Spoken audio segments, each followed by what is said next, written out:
Hello students, welcome to auto exams. मैं हूं सोनम और आज इस वीडियो में हम कंप्लीट करने वाले हैं आरपीएफ कांस्टेबल एसआई नई भर्ती 2024 के लिए प्रैक्टिस सेट 17 को कंप्लीट करने वाले हैं। इस प्रैक्टिस सेट में हम प्रीवियस ईयर्स पे आधारित क्वेश्चन को कंप्लीट करने वाले हैं। तो यह आज की सेशन काफ़ी इंपॉर्टेंट और हेल्पफुल होने वाली आप सभी के लिए, जितने भी स्टूडेंट आरपीएफ कांस्टेबल या आरपीएफ एसआई की तैयारी कर रहे हैं। तो आप सभी स्टूडेंट अपने सोनम मैम के साथ वीडियो के लास्ट तक बने रहिएगा। और अगर आप हमारे चैनल पर नए विजिट किए हैं तो प्लीज़ चैनल सब्सक्राइब करिएगा ऑटो एग्जाम्स को और बेल आइकन प्रेस कर लीजिएगा। और इस वीडियो का पीडीएफ आपको ऑटो एग्जाम टेलीग्राम चैनल पे फ्री मिल जाएगा, आप वहां से डाउनलोड कर सकते हैं। चलिए चलते हैं प्रश्नों की तरफ। यहाँ पे आपका पहला क्वेश्चन दिया गया है, निम्नलिखित में से कौन सा पूर्वी घाट का पर्वतीय शिखर है? तो याद रखिएगा, इनमें से कौन सा पूर्वी घाट का पर्वतीय शिखर हो जाता है? तो करेक्ट आंसर हो जाएगा आपका देवमाली। देवमाली कहाँ पे स्थित है? यह उड़ीसा राज्य में स्थित है और यह पूर्वी घाट की सबसे ऊंची चोटी हो जाती है आपकी देवमाली। तो Devmali is the right answer. वहीं अगर बात करें डोडा बेटा की, तो डोडा बेटा आप सभी जानते हैं यह आपकी जो पश्चिमी घाट है, पश्चिमी घाटी नीलगिरी की सबसे ऊंची चोटी आपकी डोडा बेटा है, जो कि आपके तमिलनाडु में स्थित है। ठीक है, तो इसे याद आप रखिएगा, यह उड़ीसा में स्थित है आपकी कौन सी? देवमाली। तो Devmali is the right answer. Next देखेंगे अगले क्वेश्चन तरफ। अगला क्वेश्चन आपका है कि भारत में स्थानीय स्वशासन का जनक किसे कहा जाता है? तो राइट आंसर हो जाएगी आपका लॉर्ड रिपन। लॉर्ड रिपन को स्थानीय स्वशासन का जनक कहा जाता है। लॉर्ड रिपन की बात करें, इसका कार्यकाल कितना रहा? तो 1880 से लेकर 1884 तक इसका कार्यकाल रहा। वर्नाकुलर प्रेस एक्ट जो कि 1882 में आपका निरस्त किया गया था इसके द्वारा ही। और शिक्षा सुधार उद्देश्य जो कि 1882 में आपका हंटर कमीशन आया था, वह लॉर्ड रिपन के ही शासनकाल में आया था। ठीक है, यह सभी बातें आपको याद रखनी है। लॉर्ड माउंटबेटन की बात करें तो लॉर्ड माउंटबेटन कौन था? यह आपका स्वतंत्रता जब आपकी प्राप्त हुई थी उस समय क्या था? यह गवर्नर जनरल था। ठीक है, याद रखिएगा। चलिए नेक्स्ट देखेंगे अगले क्वेश्चन तरफ। अगला क्वेश्चन आपका है कि कावेरी नदी जल विवाद किन दो राज्यों के मध्य स्थित है? तो याद रखिएगा, कावेरी जल विवाद की बात की जा रही है। क्वेश्चन आपका है क्या, कावेरी नदी जल विवाद किन दो राज्यों के मध्य है? तो याद रखिएगा, यह आपका जो यह जल विवाद है कावेरी का, यह कर्नाटक और तमिलनाडु के बीच स्थित है। तो option B is the right answer. Karnataka व Tamil Nadu is the right answer. अगर बात करें यह जो कावेरी नदी है, इसका उद्गम कहाँ से होता है? तो इसका उद्गम होता है आपके कर्नाटक के प्रांत के कोडागु जिले के क्षेत्र में स्थित आपका पश्चिमी घाट के ब्रह्मगिरी पर्वत से इसकी उद्गम होती है कावेरी नदी की। कावेरी नदी पर ही आपका मेट्टूर बांध परियोजना बनाया गया है, जो कि आपके तमिलनाडु राज्य में स्थित है। नेक्स्ट देखेंगे अगले क्वेश्चन तरफ। अगला क्वेश्चन आपका है, खादर और वांगर शब्द निम्नलिखित में से किस मृदा से संबंधित है? तो यह जलोढ़ मृदा से संबंधित हो जाती है, जिसे हम एलुवियल सॉइल कहते हैं। जलोढ़ मृदा की बात करें, इन्हें हम हिंदी में आपके क्या कहते हैं? कछारी मृदा की भी संज्ञा देते हैं, कछारी मृदा कहा जाता है इसको। यह काफ़ी उपजाऊ मिट्टी हो जाती है आपकी जलोढ़ मिट्टी, और यह भारत के अधिकांश भागों में पाई जाती है। 46% भागों में यह पाई जाती है आपकी जलोढ़ मृदा। ठीक है, चलिए नेक्स्ट देखेंगे अगला क्वेश्चन तरफ। अगला क्वेश्चन आपका है कि भारत में निम्नलिखित जनजातियों में से कौन सी जनजाति बनेश्वर त्योहार मनाती है? तो राइट आंसर हो जाएगी आपकी यह आपका भील जनजाति। भील जनजाति की बात करें तो यह आपके जो आपका महाराष्ट्र है, छत्तीसगढ़, गुजरात और आपके राजस्थान के अलावा आपके मध्य प्रदेश में भी, आपके त्रिपुरा में भी आपकी भील जनजाति पाई जाती है। 2011 की जनगणना के अनुसार बताया गया है कि भील जनजाति सबसे बड़ी आपके आदिवासी समूह हो जाती है। वहीं अगर बात करें कि यह जो आपकी भील जनजाति है यह क्या करती है? तो यह होली के बाद, हर साल होली के बाद गौरी उत्सव सेलिब्रेट करती हैं। ठीक है, चलिए नेक्स्ट देखेंगे अगले क्वेश्चन तरफ। अगला क्वेश्चन आपका है कि निम्नलिखित में से किसने नाट्य कला नाट्यशास्त्र का प्रथम भारतीय महाकाव्य लिखा था? तो याद रखिएगा, यह लिखे हैं कौन? तो राइट आंसर हो जाएगा आपके भरत मुनि। भरत मुनि की पुस्तक हो जाती है नाट्यशास्त्र, जिसमें आपके सांस्कृतिक जो आपके नृत्य है उनकी उल्लेख किया गया है आपके शास्त्रीय नृत्य का। तो याद रखिएगा, तो नाट्य शास्त्र नाट्य कला जो आपका प्रथम महाकाव्य है यह आपके भरत मुनि के द्वारा लिखा गया। वहीं वाल्मीकि की बात करें तो महर्षि वाल्मीकि ने रामायण की रचना की है। किसकी? तो रामायण की रचना महर्षि वाल्मीकि ने की है। वहीं वेद व्यास की बात करें, इन्होंने पुराणों की रचना की। पुराणों के बाद और किसकी रचना की? तो पुराणों के बाद इन्होंने महाभारत की रचना की है। याद रखिएगा, महर्षि वेद व्यास। ठीक है, तो याद रखिएगा। चलिए नेक्स्ट देखेंगे अगला क्वेश्चन तरफ। अगला क्वेश्चन आपका है कि निम्नलिखित में से किस शहर या केंद्र शासित प्रदेश में हजरत निजामुद्दीन औलिया महबूब ए इलाही दरगाह स्थित है? तो याद रखिएगा यह आपकी कहाँ पे स्थित हो जाती है? नई दिल्ली में स्थित हो जाती है। नई दिल्ली इधर राइट आंसर है। निजामुद्दीन औलिया की बात करें तो यह किसके गुरु थे? तो यह आपके अमीर खुसरो के गुरु थे। ठीक है, चलिए नेक्स्ट देखेंगे अगला क्वेश्चन तरफ। अगला क्वेश्चन आपका है कि निम्नलिखित में से कौन सी खरीफ की फसल है? तो याद रखिएगा जूट आपकी खरीफ की फसल हो जाती है। बाकी जौ, गेहूं, मटर ये सभी आपकी क्या हो जाती है? रबी की फसल हो जाती हैं। ठीक है, तो खरीफ की फसल आपकी जूट हो जाती है। वहीं अगर आपसे पूछा जाए कि केंद्रीय जूट और प्रौद्योगिकी अनुसंधान संस्थान कहाँ स्थित है? तो यह आपके कहाँ पे स्थित हो जाती है? तो बैरकपुर स्थित हो जाती है, बैरकपुर में। और कहाँ पे? आपके वेस्ट बंगाल में। बैरकपुर वेस्ट बंगाल में आपका यह खरीफ की फसल जो आपकी जूट है इसका आपका एक अनुसंधान संस्थान स्थित है, याद रखिएगा। नेक्स्ट देखेंगे अगले क्वेश्चन तरफ। अगला क्वेश्चन आपका है कि भारत के प्रथम सुपर कंप्यूटर का नाम क्या है? तो राइट आंसर हो जाएगा आपका परम 8000 जो है यह आपके भारत का प्रथम सुपर कंप्यूटर के नाम से जाना जाता है। वहीं अगर बात करें कि भारत में जो आपके किसे सुपर कंप्यूटर के जनक के रूप में जाना जाता है? तो याद रखिएगा जो आपके विजय भाटकर हैं, विजय भाटकर, इनको क्या कहा जाता है? आपके भारतीय कंप्यूटर के जनक के रूप में जाना जाता है। चलिए नेक्स्ट देखेंगे अगला क्वेश्चन तरफ। अगला क्वेश्चन आपका है कि धनगर निम्नलिखित में से राज्यों या केंद्र शासित प्रदेशों में से किसका पूजा नृत्य है? तो जो धनगर पूजा होती है यह किस में किया जाता है? किस में? तो आपको याद रखिएगा यह गोवा में प्रचलित है। धनगर पूजा की बात करें तो यह आपके गोवा में सेलिब्रेट किया जाता है, याद रखिएगा। तो ये Goa is the right answer. Next देखेंगे अगले क्वेश्चन तरफ। अगला क्वेश्चन आपका है कि सबसे ज्यादा 5 बार राष्ट्रमंडल खेल आयोजित करने वाला देश कौन सा है? तो राइट आंसर हो जाएगा आपका ऑस्ट्रेलिया सबसे ज्यादा आपकी 5 बार राष्ट्रमंडल खेल आयोजित करने वाला देश बन चुका है। ऑस्ट्रेलिया की बात करें तो इसकी राजधानी कैनबरा हो जाती है, मुद्रा ऑस्ट्रेलियन डॉलर हो जाती है। नेक्स्ट देखेंगे अगले क्वेश्चन तरफ। अगला क्वेश्चन आपका है कि रूबल किस देश की मुद्रा है? तो रूबल की बात की जाए तो यह रूस की राजधानी पेरिस हो जाती है, मुद्रा रूबल हो जाता है। तो याद रखिएगा रूस की यह मुद्रा हो जाती है, रूस की क्या हो जाती है? राजधानी या मुद्रा यह आपकी रूस की हो जाती है, याद रखिएगा। वहीं अगर बात करें रूस की जो कैपिटल है वह क्या हो जाती है? तो रूस की जो कैपिटल हो जाती है मास्को इसकी कैपिटल होती है। मास्कोवा नदी के किनारे स्थित है यह आपका इसका कैपिटल रूस की। और वर्तमान में राष्ट्रपति कौन है?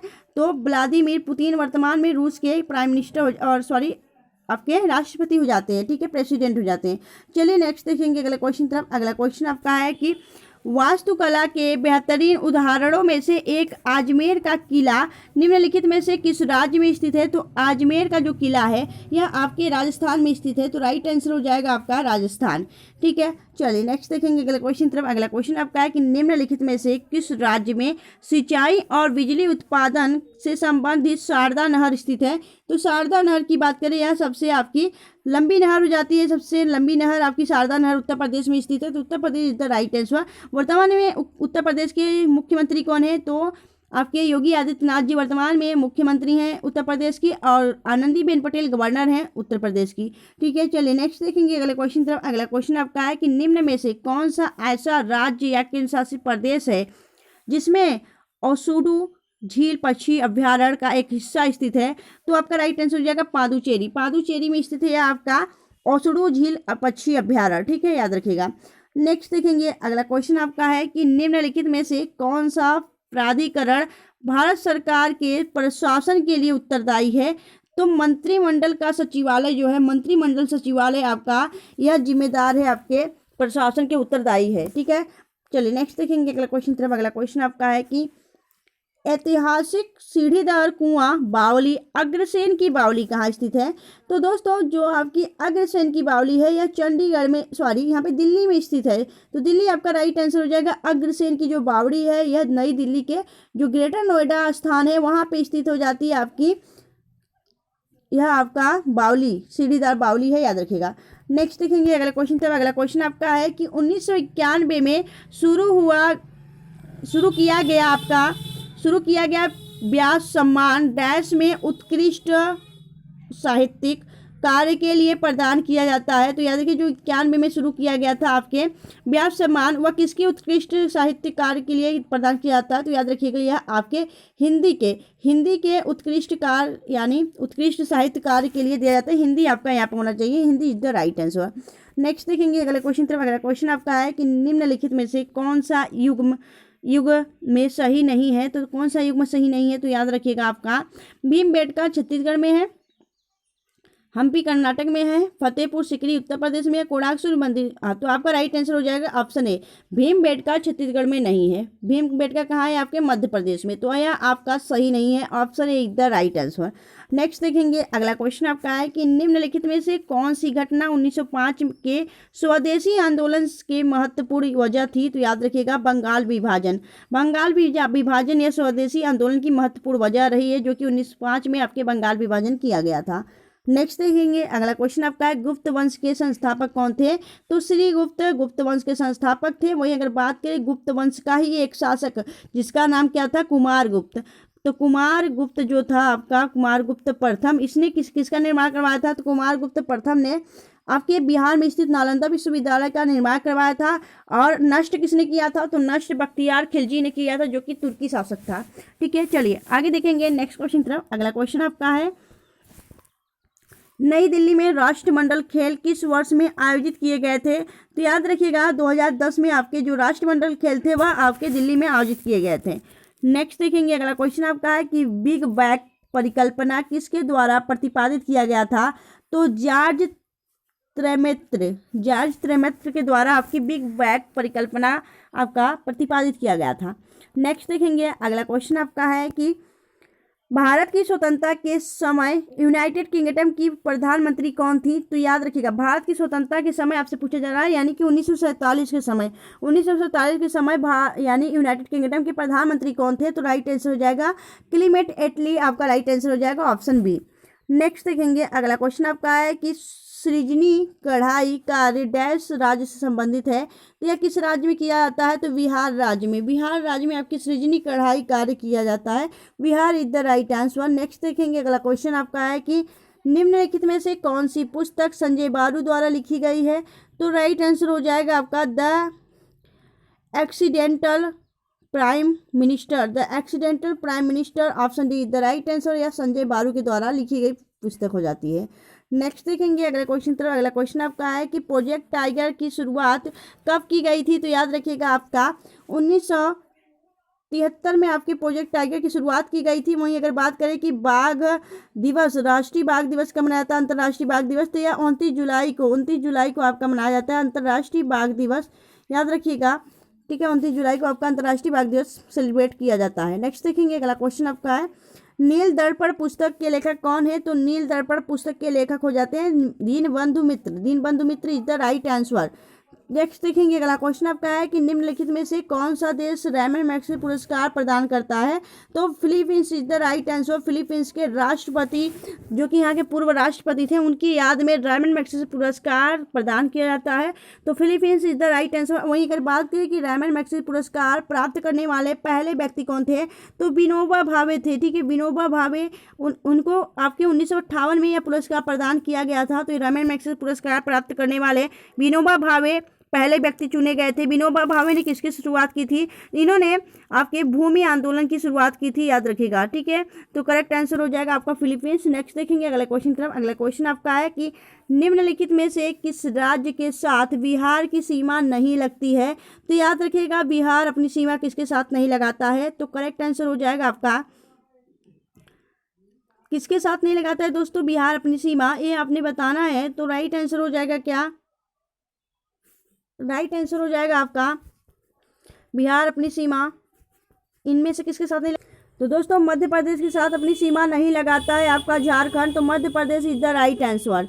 नेक्स्ट देखेंगे अगले क्वेश्चन तरफ। अगला क्वेश्चन आपका है खाना बनाने एवं स्वाद हेतु प्रयोग किया जाने वाला अदरक एक राइजोम है जो डैश है। तो दोस्तों यह कौन सा आपका अदरक जो है वह क्या है? तो राइट आंसर हो जाएगा यह भूमिगत तना है। जो आपका अदरक होता है ना, जिंजर जो होता है, वह आपके तने के रूप में गिना जाता है, तना होता है, याद रखिएगा। नेक्स्ट देखेंगे अगला क्वेश्चन आपका है। अगला क्वेश्चन आपको दिया गया है रात में पेड़ के नीचे नहीं सोना चाहिए क्योंकि उसमें डैश है। तो क्या होता है दोस्तों, रात को पेड़ के नीचे क्यों नहीं सोया जाता है? आपने बड़े बुजुर्गों से भी यह बात सुनी होगी। तो क्यों नहीं सोना चाहिए? तो याद रखिएगा वह, क्योंकि वह जो रात में पेड़ पौधे होते हैं वह क्या छोड़ते हैं, कार्बन डाइऑक्साइड। ठीक है, कार्बन डाइऑक्साइड निकलता है पेड़ों से, इसलिए यहाँ पे नहीं सोया जाता है। ठीक है, तो आपका राइट आंसर हो जाएगा ऑप्शन डी। चलिए नेक्स्ट देखेंगे अगले क्वेश्चन की तरफ। अगला क्वेश्चन आपका है कि पाखल वन्यजीव अभ्यारण्य कहाँ स्थित है? तो राइट आंसर हो जाएगा पाखल वन्यजीव अभ्यारण्य आपके तेलंगाना राज्य में स्थित हो जाता है। Telangana is the right answer. Telangana की बात करें, तेलंगाना की राजधानी हैदराबाद जो कि मूसी नदी किनारे स्थित है। और अगर बात करें कि जो यहाँ के मुख्यमंत्री अभी नए बने हैं, सीएम कौन बने हैं? तो रेवंत रेड्डी यहाँ के नए मुख्यमंत्री बने हैं। अभी हाल ही में यहाँ की जो गवर्नर थी तमिलिसाई सौंदरराजन, उन्होंने, अभी लोकसभा चुनाव आ रहा है तो उन्होंने इस्तीफा दे दिया अपने पद से। ठीक है, तो तमिलिसाई सौंदरराजन के इस्तीफा देने के बाद यहाँ का जो कार्यभार था वह किसको सौंपा गया? तो सीपी राधाकृष्णन को इस आपके तेलंगाना राज्य का अतिरिक्त प्रभार सौंपा गया। ठीक है, चलिए नेक्स्ट देखेंगे। अगला क्वेश्चन आपका है कि निम्नलिखित में से कौन सी नदी गंगा नदी की सहायक नदी नहीं है? तो राइट आंसर हो जाएगा आपका, कौन सा नहीं हो जाती है? तो गंगा नदी की जो सहायक नदी है इसमें से कौन सी नहीं हो जाती है? तो आपका राइट आंसर हो जाएगा यहाँ पे, तो राइट आंसर हो जाएगा आपका माही नदी। माही नदी जो है यह आपकी गंगा की सहायक नदी नहीं है, तो आपका Mahi is the right answer. Next देखेंगे अगले क्वेश्चन तरफ। अगला क्वेश्चन आपका है कि पुस्तक का अध्ययन क्या कहलाता है? तो दोस्तों पुस्तक का जो अध्ययन होता है ना, पुस्तक का अध्ययन वह क्या कहलाता है? तो राइट आंसर हो जाएगा, जो पुस्तक का अध्ययन है यह आपका बायोग्राफी कहा जाता है। ठीक है, क्या कहा जाता है? नहीं, तो यहाँ पे option C is the right answer, bibliography. Bibliography जो होता है वह पुस्तक के अध्ययन को कहा जाता है, यह आपने याद रखना है, इंपॉर्टेंट है। नेक्स्ट देखेंगे अगले क्वेश्चन तरफ। अगला क्वेश्चन आपका है कि निम्नलिखित राष्ट्रवादी नेताओं में से किसका उपनाम महामना था? तो याद रखिएगा मदन मोहन मालवीय का नाम महामना था। इन्होंने हिंदू विश्वविद्यालय की स्थापना की थी, इनके नाम पे ही महामना मदन मोहन मालवीय हिंदू विश्वविद्यालय या इनका नाम पे ही इसको स्थापित किया गया था। अगर बात करें कि वर्तमान में जो आपका बीएचयू है ना, बीएचयू वाराणसी में, इसके जो सामने आप देखेंगे तो इसके सामने इनकी प्रतिमा आपके स्थापित की गई है। जिन लोग भी आपके बीएचयू गए होंगे वह लोग देखे होंगे कि वहाँ उनके सामने आपके मदन मोहन मालवीय जी की प्रतिमा स्थापित की गई है, क्योंकि उन्होंने आपके बीएचयू जो आपका बनवाया गया था उसमें काफ़ी अहम भूमिका निभाई थी। तो आपका राइट आंसर हो जाएगा ऑप्शन बी। चलिए नेक्स्ट देखेंगे अगले क्वेश्चन तरफ। अगला क्वेश्चन आपका है कि भारत में गुड गवर्नेंस डे किसकी जन्मदिन के रूप में मनाया जाता है? याद रखिएगा आपके अटल बिहारी वाजपेयी हैं। अटल बिहारी वाजपेयी के जन्म दिवस के रूप में गुड गवर्नेंस डे यानी सुशासन दिवस के रूप में मनाया जाता है। तो option C is the right answer. 25 दिसंबर को मनाया जाता है आपका गुड गवर्नेंस डे। नेक्स्ट देखेंगे अगला क्वेश्चन तरफ। अगला क्वेश्चन आपका है कि आँख में प्रवेश करने वाले प्रकाश की मात्रा को नियंत्रण करने में कौन अहम भूमिका निभाता है? तो याद रखिएगा जो आपके प्रकाश को आपका आँख में प्रकाश की मात्रा को नियंत्रित करने में अहम भूमिका निभाने वाला कौन सा पार्ट हो जाता है? तो याद रखिए पुतली is the right answer. Option C is the correct answer. चलिए नेक्स्ट देखेंगे अगला क्वेश्चन आपका है स्वर्णिम चतुर्भुज डैश से संबंधित है। तो स्वर्णिम चतुर्भुज जो है यह आपके सड़क नेटवर्क से संबंधित हो जाता है। सड़क network is the right answer. ठीक है, नेक्स्ट देखेंगे अगला क्वेश्चन आपका है कि निम्नलिखित में से कौन सा रंग इंद्रधनुष में नहीं है? तो याद रखिएगा आपके गुलाबी आपका जो रंग होता है वह इंद्रधनुष में नहीं देखा जाता है। रेनबो कहा जाता है आपके इंद्रधनुष को। याद रखिएगा इंद्रधनुष आपके 7 रंगों से मिलकर बना होता है, जिनमें से आपकी गुलाबी रंग उसमें नहीं पाया जाता है। नेक्स्ट देखेंगे अगला क्वेश्चन आपका है कि बेलगाम हवाई अड्डा निम्नलिखित में से किस भारतीय राज्य में अवस्थित है? तो राइट आंसर हो जाएगा यह आपके कहाँ पे स्थित हो जाता है? बेलगाम वाला आपका जो अंतर्राष्ट्रीय हवाई अड्डा है, तो बेलगाम हवाई अड्डा जो है यह आपके कर्नाटक में स्थित हो जाता है। Karnataka is the right answer. Karnataka वर्तमान में सीएम कौन हो जाते हैं? तो सिद्धारमैया यहाँ के सीएम हो जाते हैं। चलिए नेक्स्ट देखेंगे अगला क्वेश्चन आपका है कि निम्नलिखित में से किसे कैल्सीफेरॉल के नाम से जाना जाता है? तो याद रखिएगा विटामिन डी का रासायनिक नाम कैल्सीफेरॉल हो जाता है। इसकी कमी से क्या होता है? रिकेट्स रोग हो जाता है, सूखा रोग जिसे कहते हैं। यह जो विटामिन डी है वह हमें कहाँ से मिलती है? तो यह सूर्य के प्रकाश और मछली की आकृति में पाया जाता है यह विटामिन डी। तो vitamin D is the right answer. Vitamin D को आपका सनशाइन विटामिन भी कहा जाता है। नेक्स्ट देखेंगे अगले क्वेश्चन तरफ। अगला क्वेश्चन आपका है कि सियाचिन में तैनात होने वाली भारतीय सेना की पहली महिला चिकित्सा अधिकारी कौन बनी है? तो राइट आंसर हो जाएगा आपका गीतिका कौल। गीतिका कौल जो है यह आपके लद्दाख के सियाचिन में तैनात होने वाली भारतीय सेना की पहली महिला चिकित्सा अधिकारी बनी है, याद रखिएगा। Geetika Kaul is the right answer. Next देखेंगे, अगला क्वेश्चन आपका है किस पंचवर्षीय योजना के अंतर्गत सोवियत संघ के सहयोग से झारखंड में बोकारो आयरन एवं स्टील इंडस्ट्री की स्थापना की गई? तो राइट आंसर हो जाएगा आपका, यह की गई थी आपकी किस योजना के अंतर्गत? चौथी पंचवर्षीय योजना के अंतर्गत यह आपके स्थापित की गई थी झारखंड के बोकारो आयरन स्टील इंडस्ट्री। ठीक है, नेक्स्ट देखेंगे अगला क्वेश्चन तरफ। अगला क्वेश्चन आपका है नीचे दी गई लोक नृत्य और राज्य की सूची में किसका मिलान सही नहीं है?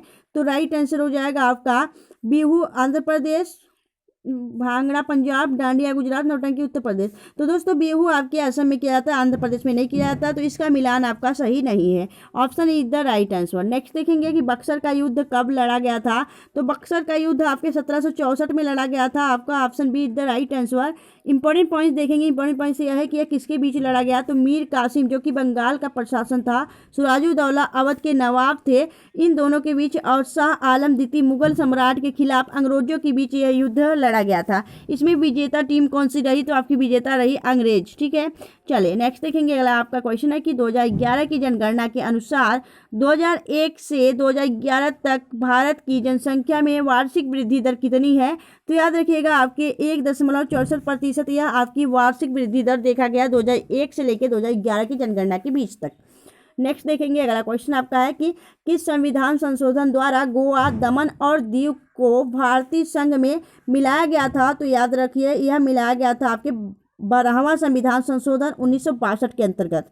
ठीक है, चलिए नेक्स्ट देखेंगे। अगला क्वेश्चन आपका है कि किस पंचवर्षीय योजना में मूल्य नियंत्रण को समाप्त करके आर्थिक उदारीकरण की शुरुआत को रेखांकित किया गया? तो राइट आंसर हो जाएगा, यह किया गया था आपकी 6वीं पंचवर्षीय योजना। 6वीं पंचवर्षीय योजना is the right answer, option C. Next देखेंगे, अगला क्वेश्चन आपका है कि ऑस्ट्रेलिया के हैरिस पार्क का नाम बदलकर क्या रखा गया है? तो याद रखिएगा यह रखा गया आपके कौन से? तो लिटिल इंडिया रख दिया गया है आपके हैरिस पार्क जो कि ऑस्ट्रेलिया में स्थित है, उसका नाम बदल के लिटिल इंडिया पार्क कर दिया गया है। Option is the right answer. Next देखेंगे, अगला क्वेश्चन आपका है कि भारत के किस भाग में बम्बू नृत्य किया जाता है? तो याद रखिएगा यह आपके मेघालय में किया जाता है बम्बू नृत्य, जिसे हम बांस नृत्य भी कहते हैं। तो option B is the right answer. दोस्तों यहाँ पे हमने आरपीएफ के लिए कितने क्वेश्चन कवर किए? तो यहाँ पे आरपीएफ के जीके जीएस के हमने टोटल आपके 50 क्वेश्चन कवर किए, जो कि आप सबके लिए इंपॉर्टेंट और हेल्पफुल क्वेश्चन है। तो आपको वीडियो कैसी लगी आप हमें कमेंट सेक्शन कमेंट के जरूर बताइएगा। अगर आपको वीडियो अच्छी लगी हो, हेल्पफुल लगी हो, तो प्लीज़ वीडियो को लाइक करिएगा और कमेंट सेक्शन में अपने ओपिनियन दीजिएगा, और इस वीडियो को आप लोग ग्रुप में शेयर कर दिया करिए। ठीक है फ्रेंड्स, मिलेंगे आपसे नेक्स्ट वीडियो में इसी बेस्ट कंटेंट के साथ। तब तक के लिए bye bye and thanks for watching, keep smiling. And इसका पीडीएफ जो मिलेगा आपको ऑटो एग्जाम टेलीग्राम चैनल पे फ्री मिल जाएगा, आप वहाँ से डाउनलोड कर लीजिएगा। चलिए।